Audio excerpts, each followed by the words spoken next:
কৃমি এক ধরনের পরজীবী। এটি মানব শরীর থেকে পুষ্টি নিয়ে বেঁচে থাকে, বৃদ্ধি পায়, বংশবিস্তার করে। শিশুদের মধ্যে এই পরজীবীর সংক্রমণ বেশি দেখা যায়। বিশেষ করে স্কুলগামী শিক্ষার্থীদের মধ্যে কৃমির সংক্রমণ বেশি হয়। তবে সতর্ক থাকলে এই পরজীবীর সংক্রমণ মোকাবিলা করা সম্ভব। শিশুর কৃমির সংক্রমণ কিছু লক্ষণে বোঝা যায়, তবে কোনো শিশুর কৃমির সংক্রমণে কোনো উপসর্গ থাকে না। শিশুর কৃমি হওয়ার লক্ষণ: শিশুর খাবারে রুচি কমে যায়, একদমই খেতে চায় না, পেট ফুলে যায়, বদ হজম হয়, ঘন ঘন পাতলা পায়খানা হয়, শিশু ফ্যাকাশে হয়ে যায়, রক্তস্বল্পতা দেখা দেয়, বমি ভাব বা বমি হতে পারে, মলদ্বারে প্রচুর চুলকানি হয়, ইনফেকশনও হতে পারে, মলত্যাগের সময় কৃমি দেখতে পাওয়া যেতে পারে। কিছু কৃমি আছে যেগুলোর কারণে ত্বকে অ্যালার্জিক সমস্যা হয়।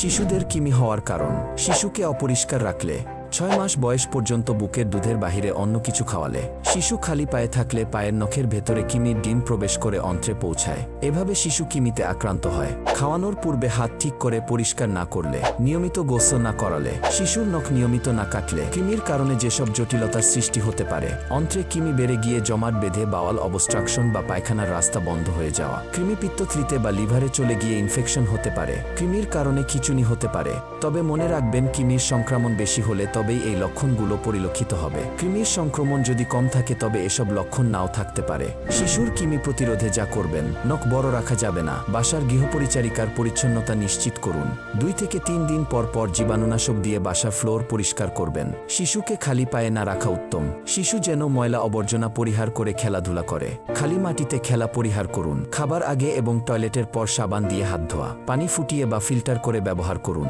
প্রতি 4 মাস পর পর পরিবারের সবাইকে কৃমির ঔষধ সেবন করতে হবে, কেননা পরিবারের একজনের কৃমি হলে বাকিদেরও কৃমি হয়ে থাকে। তাই অবশ্যই ডাক্তারের পরামর্শ নিয়ে প্রতি 4 মাস পর পর কৃমির ঔষধ খেতে হবে।